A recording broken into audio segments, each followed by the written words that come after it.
कहानी की शुरुआत होती है प्राचीन जापान से, जहां रानी हेमी को अपने काले जादू से पूरे राज्य को मिठा देने की कसम खा चुकी थी।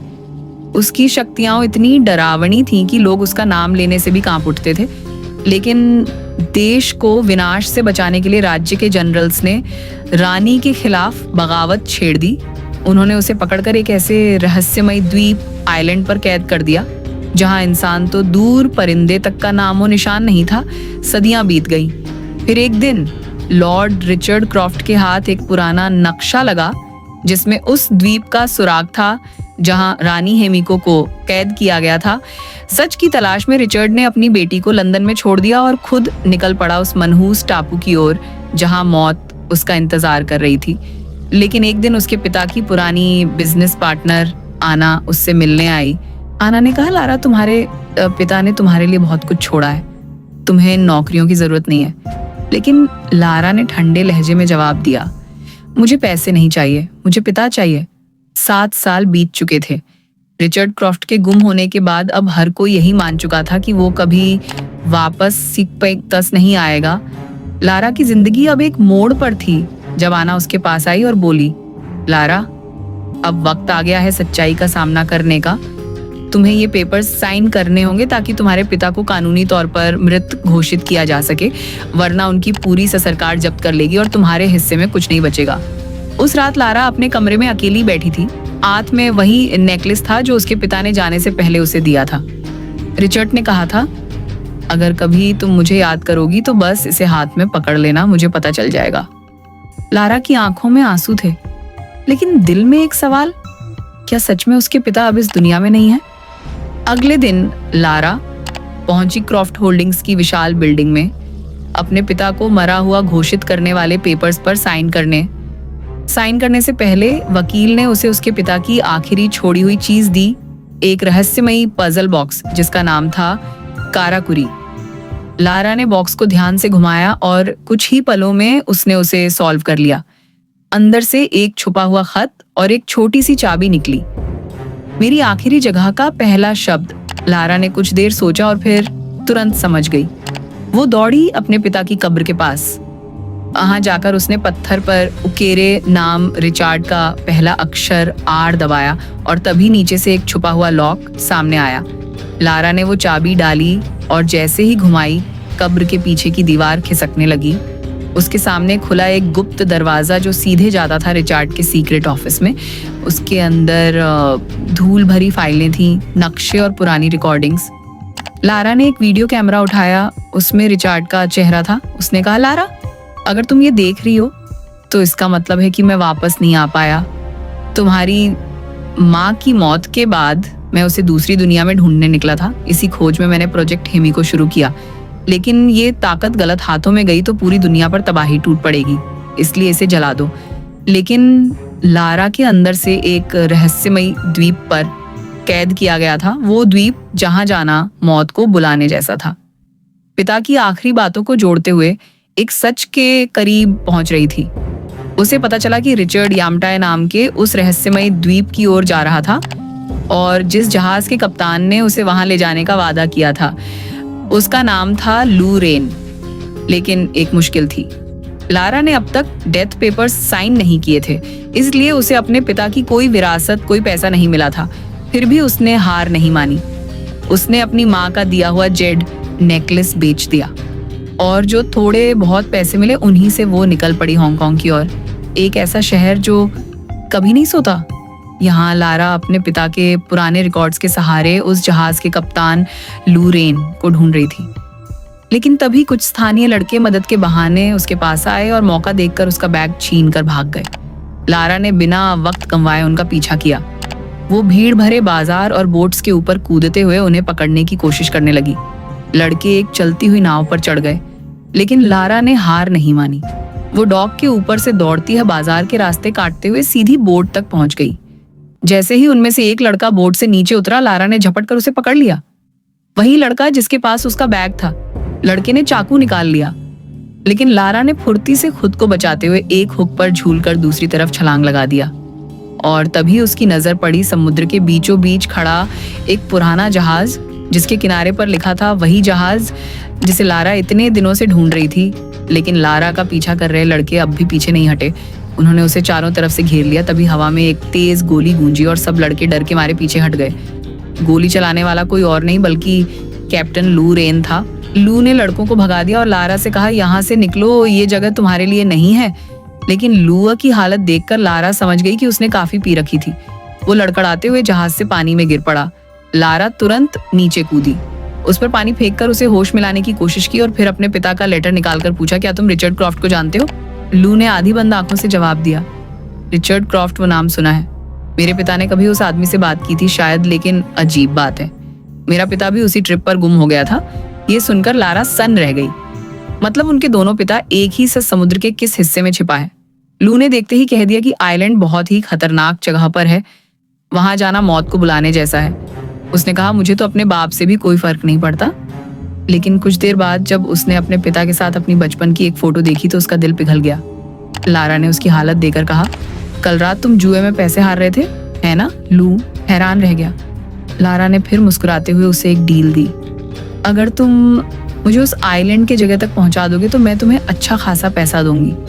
पैसों का नाम सुनते ही लू मान गया और दोनों ने मिलकर यामटाई आइलैंड की ओर अपनी खतरनाक यात्रा शुरू की।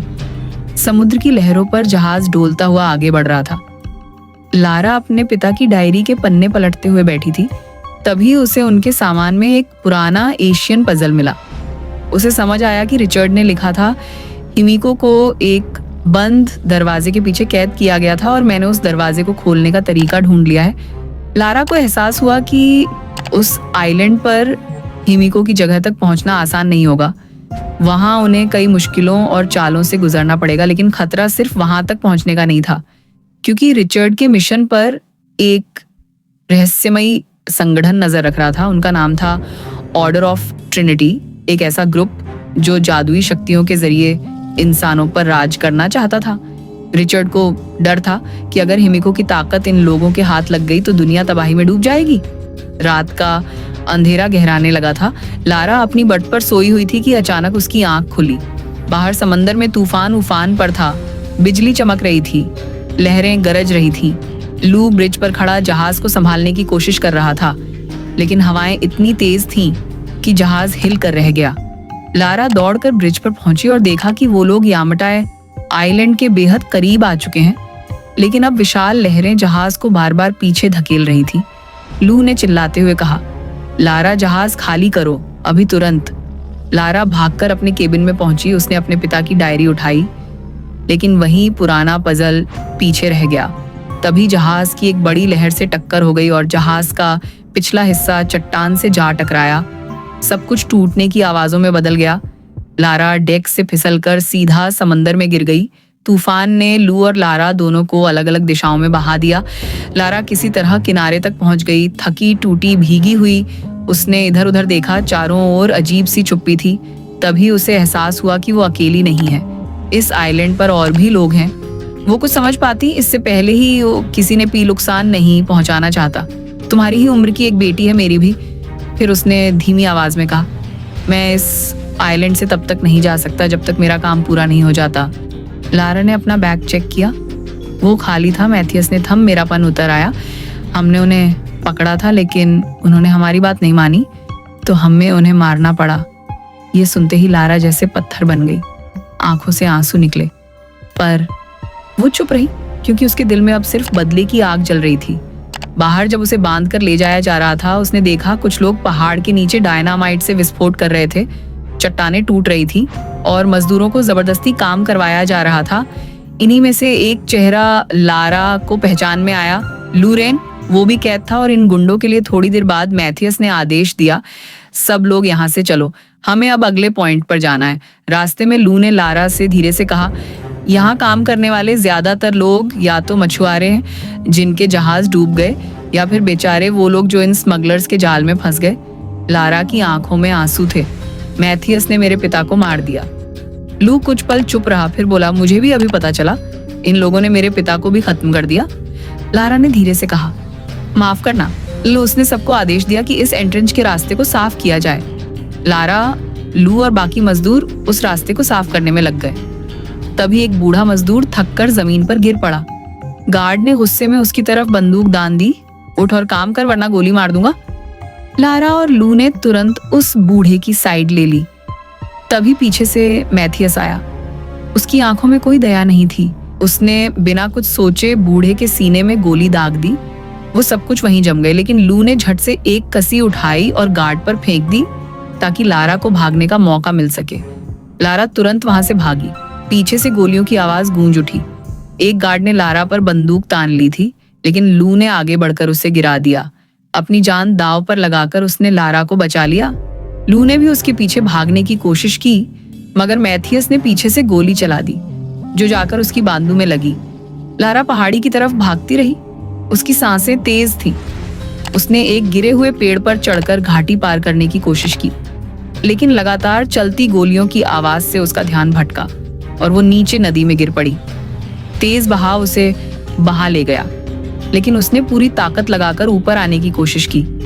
तभी उसे सामने एक क्रैश हो चुका हवाई जहाज दिखाई दिया। उसने उसका विंग पकड़ लिया और किसी तरह ऊपर चढ़ गई, लेकिन पुराना जहाज उसका वजन झेल नहीं पाया। वो चरमराने लगा। लारा तेजी से जहाज के अगले हिस्से की ओर भागी। अगल के बीचों बीच जा गिरी। गिरने के दौरान एक नुकीली लकड़ी उसकी पेट में घुस गई। दर्द से चिल्लाती हुई लारा ने वो लकड़ी बाहर निकाली। खून बह रहा था, लेकिन उसने हार नहीं मानी। थकी हुई और घायल लारा पास की एक गुफा में जा छिपी। रात गहरी थी। बारिश की बूंदें गुफा के मुहाने पर गिर रही थीं। तभी उसे बाहर कुछ आवाजें सुनाई दी। वो धीरे से बाहर निकली और अचानक मैथियस के आदमियों में से एक रॉकेट ने पीछे से आकर उसे पकड़ लिया। लारा ने खुद को छुड़ाने के लिए उसकी बाजू पर जोर से काट लिया। वो दर्द से चिल्लाया, लेकिन फिर उसने लारा को उठाकर जोर से जमीन पर पटक दिया। उसने उसके गले पर हाथ रखकर दम घोंटने की कोशिश की। लारा ने पूरी ताकत जुटाई, एक पत्थर उठाया और उसके सिर पर दे मारा। वो लड़खड़ाया मगर गिरा नहीं।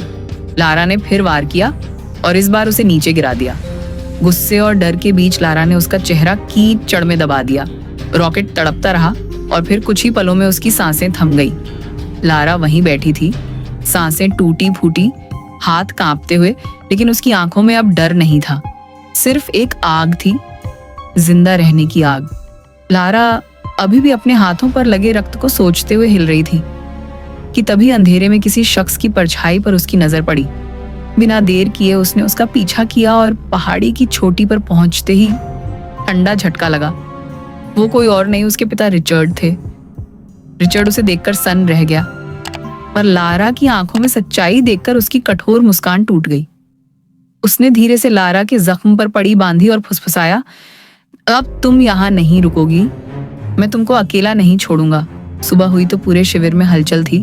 वर्कर्स ने हेमिको के टूम्ब का रास्ता साफ कर दिया। रिचर्ड ने लारा से पूछा, मेरी सारी रिसर्च जला दी क्या? लारा ने ठंडे में कहा, नहीं। ये सुनते ही रिचर्ड के हाथ कांप उठे, क्योंकि अगर डायरी अब मैथियस के पास है तो खतरा सिर पर था। रिचर्ड की आवाज में अब डर नहीं, गंभीर चेतावनी थी। अगर हेमिको की कब्र खुली तो ये दुनिया लौटकर पहले जैसी न रहेगी। लारा ने ठान लिया, सीधा टकराव नहीं, चाल चलकर ही जीतना है। उसने पास रखे तीर कमान उठाए और चुपके से मैथियस के कैंप की ओर बढ़ी। टेंट की छायाओं में घुसते ही दिल तेज धड़कने लगा। थोड़ी दूर बैठे लोग किसी काम में मशगूल थे। तभी उसका फोन, मैथियस का सैटेलाइट, अपनी जगह पर चमक उठा। लारा ने सांस रोकी और पलकें झांपटी। जैसे ही मैथियस टेंट से बाहर निकला, वो झपट्टे से अंदर घुसी और फोन छीन लिया। हाथ कांप रहे थे, पर जीने की आग और तेज थी। बाहर निकलते ही उसने देखा लू मैदान में लड़ते हुए खड़ा है। उसने वही गार्ड नीचे गिरा दिया जो वर्कर्स पर रखता था। लू ने बिना देर किए सबको इकट्ठा किया, हथियार उठाओ, अब मौके का फायदा उठाना है। वर्कर्स उठ खड़े हुए। आशा की एक किरण सी लौ जली। लारा ने सैटेलाइट ऑन किया, मैसेज भेजने लगी, लेकिन तभी उसकी नजर पड़ी कि रिचर्ड टूम्ब की तरफ खिसक रहा है। मैथियस की निगाहें अचानक रिचर्ड पर टिक गईं। उसने झट से आदेश दिए और रिचर्ड को घेर लिया। लारा का दिल छलक पड़ा। वो भागी पर देर हो चुकी थी। मैथियस ने क्रूर चेहरे से कहा, बस ये काम निपटा लूं, फिर घर जाऊंगा। रिचर्ड ने ठंडी हंसी में जवाब दिया, तुम्हारा घर तब तक रहेगा नहीं जब तक वो दरवाजा खुला रहेगा। मैथियस का रुख कठोर हो गया। उसने रिचर्ड को बांधा और टॉर्चर की शुरुआत कर दी। लारा ने दूर से देखा, उसकी सांस तेज, लेकिन सैटेलाइट फोन अब उसके हाथ में था। एक छोटी सी चाल, सही वक्त पर भेजा गया एक सिग्नल, और अब लड़ाई सिर्फ बंदूक की नहीं, चतुराई की भी थी, मैथियस अब बुरी तरह बेकाबू हो चुका था। उसे लग रहा था कि रिचर्ड कभी सच नहीं बोलेगा। गुस्से में उसने अपने गार्ड को इशारा किया, गोली मार दो। लेकिन जैसे ही गार्ड ने ट्रिगर दबाने की कोशिश की, थाक, लारा का तीर उसके सीने में धंसा। एक पल में सब थम गया। अब लारा का निशाना सीधा मैथियस पर था। मैथियस ने भी रिचर्ड की तरफ बंदूक तान दी। दोनों के बीच एक जानलेवा सन्नाटा छा गया।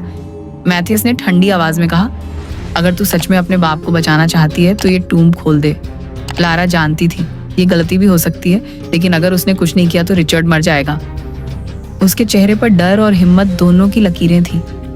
कुछ सेकंड सोचने के बाद उसने धीरे से कहा, ठीक है, मुझे पता है इस ओर एक अजीब सी गंध। रिचर्ड ने फुसफुसाया, ये हवा नहीं, हिमिको की सांसें हैं। मैथियस हंस पड़ा, एक इंसान की सांस इतनी खतरनाक नहीं हो सकती। लारा ने आगे कदम बढ़ाया, पर तभी क्लिक, उसने गलती से ट्रिगर दबा दिया। नीचे से भाले निकले और एक गार्ड को आर पार कर गए। सब घबरा गए, दीवारों पर साए हिलने लगे। फिर वो सब आगे बढ़े और एक खाई तक पहुंचे। नीचे सैकड़ों कंकाल बिखरे पड़े थे। मौत की गंध हवा में फैल रही थी। एक तंग पुल पार करते हुए उन्होंने अगला रास्ता चुना, लेकिन तभी एक और गार्ड का पैर ट्रिगर पर पड़ा। धड़ाम, भारी गोल दरवाजे बंद हो गए। चारों तरफ पर लगे व्हील्स को घुमाने लगा, जैसे किसी प्राचीन तंत्र का लीवर। लारा ने तुरंत चाबी की तरह वही व्हील्स पकड़ लिए और घुमानी शुरू कर दी, पर तभी जहां वह खड़ी थी, फर्श धड़ाम से टूट गया। हवा में झूलती हुई वह दरवाजे से लटकी रह गई। हाथ पसीने से फिसल रहे थे, मगर टूटने वाली जमीन पर उतरने का वक्त नहीं था। इसे सामने टूटे फूटे कब्रें थी, हिमिको की दासियों की कब्रें, जहां समर्पण की परछाइयां अभी भी टिमटिमा रही थी। लारा के होठों पर रिचर्ड की डायरी की वो पंक्तियां तैर आईं। क्या यह श्राप वाकई सच था? वे कब्रों के बीच पहुंचे। रिचर्ड ने मैथियस को विराम देने की विनती की, इसे मत खोलो, ये जहर भरा है। पर मैथियस के चेहरे पर पागलपन था। उसने आदेश दिया और गार्ड्स ने ताबूत खोला। अंदर से टूटी सड़ी हुई देह निकली, पर तभी जैसे सांसों का एक ठिकाना बदल गया हो। हिमिको की आंखें झपकी। पहले तो सब सिर्फ सदमा में खड़े रहे, फिर हिमिको का शरीर सूखता, सिकुड़ता और रेंगता सा हुआ। उसका रूप बदलने लगा। लारा के मन में पहेली की पंक्तियां गूंजी, जिंदगी वापस पाने के लिए उसे मरना होगा, और जो भी हाथ लगाता है उसकी मौत। लारा ने चीखते हुए गार्ड्स को रोकने की कोशिश की, पर उनका हाथ हिमिको पर पहुंचा ही था। और तभी हिमिको उठ खड़, लेकिन तभी वह गार्ड जिसने सबसे पहले हिमिको की बॉडी को छुआ था, दर्द से चीख उठा।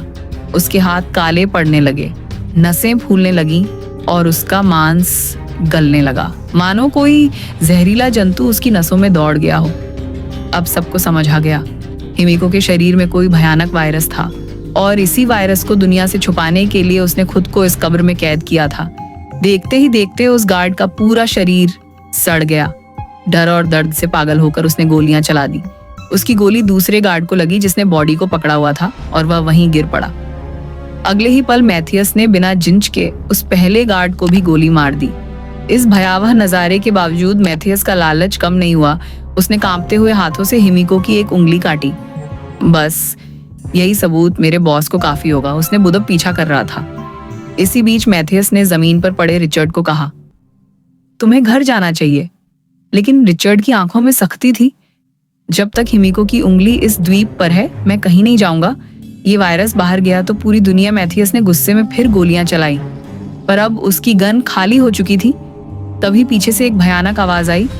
वो गार्ड जो मर चुका था फिर से उठ खड़ा हुआ। उसका चेहरा आधा सड़ा आधा जिंदा था। उसने झपट कर रिचर्ड पर हमला कर दिया।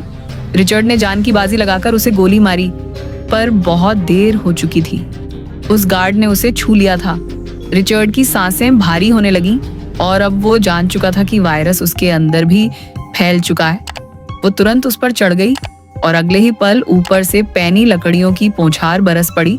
उनमें से एक गार्ड के आर पार हो गई, और वो वहीं खत्म हो गया और अपने पिता को आखिरी बार अलविदा कहा। मैथियस अब हड्डियों की खाई को पार कर रहा था। तभी लारा उछलकर सीढ़ी के दूसरी ओर उतरी और रास्ता रोक लिया।